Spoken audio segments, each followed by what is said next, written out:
Republican lawmakers in Pennsylvania, in the Pennsylvania House of Representatives, are pressing the state's acting education secretary to do everything in his power to remove content on the Education Department's gender identity webpage, which they say is indoctrination, not education. And if he doesn't, they say he should resign. That's what a group of 21 state lawmakers have put in writing. Here to tell us more about this is the Republican lawmaker who is leading the charge on this, Representative Stephanie Borowicz. Representative Borowicz, thanks for joining us today. Of course. Thanks for having me on. This is an important issue. Now, first, tell us about the content on the Department of Education's website that you find so troubling. They have gender pronouns. It's very hard to even explain all that is on there because it is a whole realm of the world that I have never experienced. But I do know they have gender neutral day to be used in curriculum. And they're claiming that these are resources just for teachers, or guidance. But that's exactly what happened in COVID with this is a guidance, but it became protocol from the Department of Health. So this is now in the Department of Education as they're saying resources as an excuse. But we all know that eventually will be used in our school systems. And so they have everything from different pronouns to being called that to gender neutral days, like I said before, to as young as 6 to 8 years old. Yeah.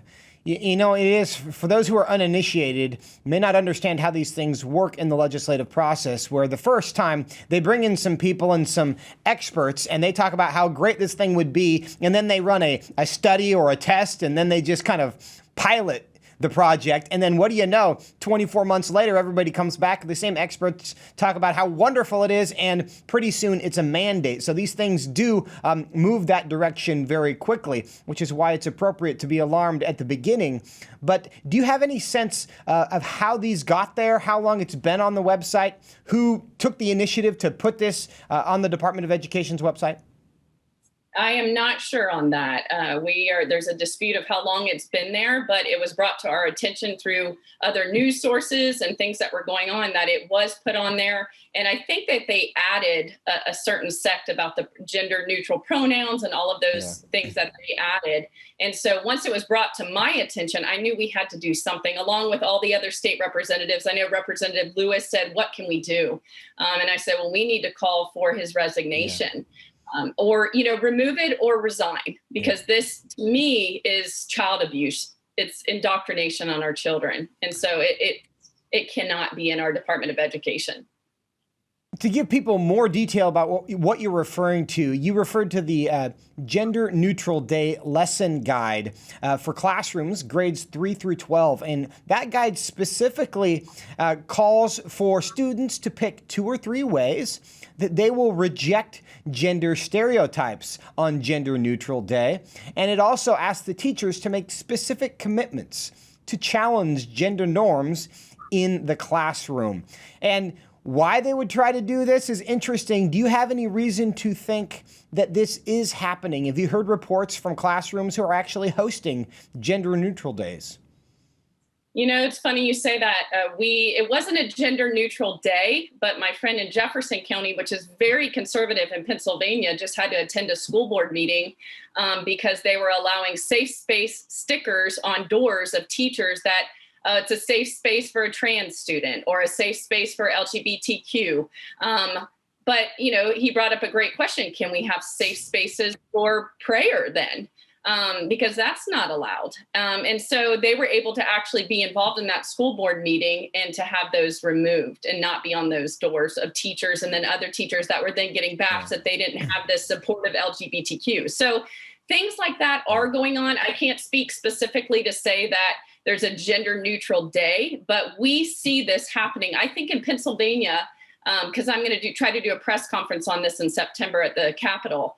There was parents that sued an elementary school because they were pushing this transgender ideology onto elementary school kids. 3 moms, I believe it was. And we certainly hope they are not having Gender Neutral Day, but it's important to take action now so that that does not happen. How are parents in Pennsylvania reacting to this development in the news about what's at the Department of Education's website?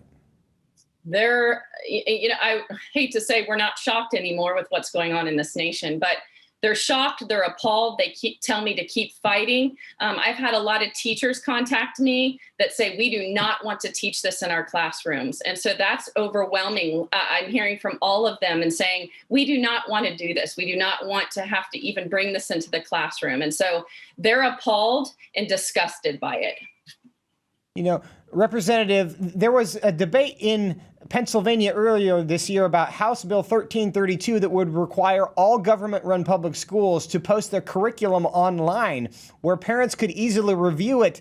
Curiously, Governor Tom Wolf there vetoed that. Yeah, it seems that they're just proudly portraying, posting the worst stuff themselves. Does that make that legislation unnecessary?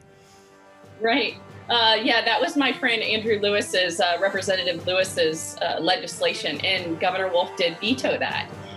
Yeah, they surprisingly are putting this right out there for us, but they're not ashamed of it, and they're willing to just try to use this for schools to use as a resource. And I also question the Department of Education if this is tied to federal money coming down from the lunch program with the Biden administration, because a lot of that, there's about 20 other states that are questioning that. Yeah. So is this sexual orientation ideology being pushed through the lunch program that so many schools are taking in Pennsylvania? Representative Stephanie Borowicz, we are out of time. Thank you for being with us today.